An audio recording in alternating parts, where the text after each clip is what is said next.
दोस्तों अगर आप भी हवाई यात्रा करते हो आगे से, तो अब आपको एयरपोर्ट पर खाने पीने की चीजें काफी सस्ती मिलेगी। 60 से 70% तक सस्ते दाम पर मिलेगी। 200 रुपए में मिलने वाली चाय अब आप 60 रुपए में ले पाएंगे। इकोनॉमी जोन में 200 पैसेंजर्स के बैठने की क्षमता होगी। जी हाँ, सभी हवाई यात्रियों के लिए अच्छी खबर आई है। एयरपोर्ट अथॉरिटी ऑफ इंडिया यानी कि AAI ने हवाई अड्डों पर किफायती जोन अनिवार्य करने का नया नियम लागू करने का प्लान किया है। यानी हर एयरपोर्ट पर कुछ स्थान ऐसे होंगे जिन्हें किफायती जोन के रूप में आरक्षित किया जाएगा, जहां पर यात्री सस्ते में खाने पीने का सामान खरीद पाएंगे। समझ रहे हो? मतलब एयरपोर्ट पर दूसरे जोन में आपको भले ही चीजें महंगी मिलेगी, लेकिन पर्टिकुलर कुछ एरियाज ऐसे होंगे जहां पर किफायती दाम पर आपको खाने पीने की चीजें मिल पाएगी और उन एरिया को किफायती जोन कहा जाएगा। AAI यानी एयरपोर्ट अथॉरिटी ऑफ इंडिया के अधिकारियों का कहना है कि इन आउटलेट्स पर खाने पीने का सामान लगभग 60 से 70% सस्ता मिलेगा, यानी आधे रेट से भी कम में मिलेगा आपको। अभी एयरपोर्ट पर कई ब्रांडेड चाय की कीमत 125 रुपए से लेकर 200 रुपए तक मिलती है, लेकिन यही चाय आपको किफायती जोन में 50 से 60 रुपए के बीच मिल पाएगी। ये मतलब यूं समझ सकते हैं दोस्तों, जैसे हम गाड़ी चलाते हैं, इकोनॉमी मोड होता है, स्पोर्ट्स मोड होता है, तो प्रीमियम सेगमेंट से थोड़ा आउट ये एक इकोनॉमी टाइप से किफायती जोन होगा। हाँ, इतना जरूर है कि महंगे रेस्तरां की तरह सर्विस और क्वांटिटी का थोड़ा अंतर होगा, यानी कि यहाँ बैठने की जगह स्टैंडिंग टेबल लगी होगी, आपको खड़े खड़े चाय पीना होगा, खड़े खड़े खाना पीना होगा, छोटे कप या गिलास में चाय दी जाएगी, फुल मील की जगह कॉम्पैक्ट मील होगा और पैकिंग की बेसिक क्वालिटी में सामान उपलब्ध होगा।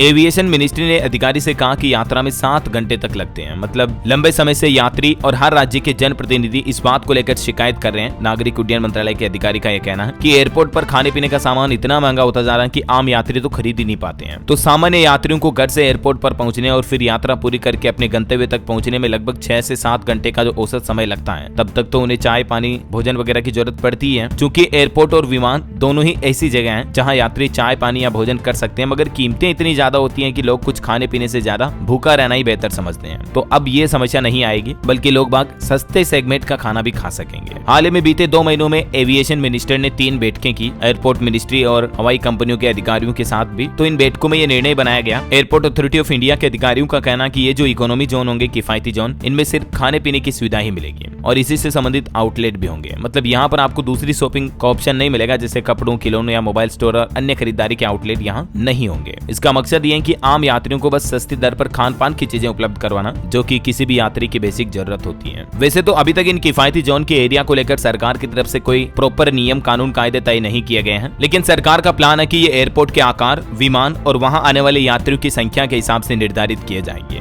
जैसे कि छोटे और मझोले एयरपोर्ट पर इतनी जगह बनाएंगे कम से कम जिसमें 6 से 8 दुकानें हो और प्रति घंटे 150 से 200 यात्रियों को हैंडल करने की क्षमता हो। मतलब इतने लोगों को सस्ते में खाना मिल पाए। और अगले महीने दिसंबर तक देश के 3 एयरपोर्ट पर यह सुविधा शुरू होने की भी उम्मीद है। कोशिश है कि अगले 6 महीनों के अंदर हर एयरपोर्ट पर इकोनॉमी जोन डेवलप कर दिए जाए, क्योंकि खास करके दिसंबर जनवरी में तो क्या होता है कि कोहरे की वजह से विमानों के परिचालन में ज्यादा देरी होती है, तो लिहाजा यात्रा और वेटिंग टाइम बढ़ जाता है। तो ऐसे में इकोनॉमी जोन वाले यात्रियों को सबसे बड़ी सहूलियत मिलेगी। समझ गए हो? तो ये सरकार का मोस्ट ऑफ द प्लान है। 2025 तक तो आपको एनी हाउ एयरपोर्ट पर ये फैसिलिटी मिलना शुरू हो ही जाएगी। तो कहीं ना कहीं सरकार का ये अच्छा फैसला है। और आपका इस पर क्या कहना दोस्तों, कमेंट करके बताइएगा मुझे जरूर। और साथ ही इस वीडियो को लाइक और शेयर करना, DLS न्यूज चैनल को सब्सक्राइब करके बेल आइकन जरूर दबा देना, रोजाना ऐसी इन्फॉर्मेटिव काम की खबरें, महत्वपूर्ण जानकारियां देखते रहने के लिए। जय हिंद, जय भारत, वंदे मातरम।